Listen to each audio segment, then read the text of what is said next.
Mirëmbrëma të gjithëve të dashur qytetarë të Republikës Kosovës, e nderuara kryetare Kuvendit Republikës Kosovës, të nderuara kolegë dhe ju kolegë deputet, media dhe gjithë pranishmit që jeni në sallë. Kisha pas qef një përgjigje prej Albin Kurtit me na tregu prej kuj po tutën që po mojnë seanca natën. Kishme qenë shumë e rëndësi se po mdoket që po tutën fort, sa i përket seancës. Nderuara kryetare, dhe në këtë moment, kur po flas, unë halos kam pranu ftesë për pjesëmarrjen këtë seancë. Dhe jam e bindur që askush prej krejt deputetëve nuk ka pranu ftesë për thirrjet kësaj seance.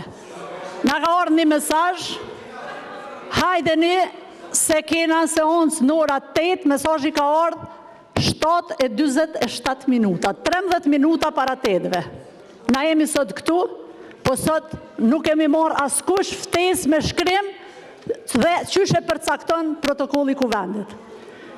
Doni me thonë ndoshta dikush këtu që është seancë e jashtëzakonshme se u bonomi, edhe pse kur gjë nuk është e jashtëzakonshme, çdo gjë është e zakonshme. Kur gjë s'është ka ndodhur në Kosovë.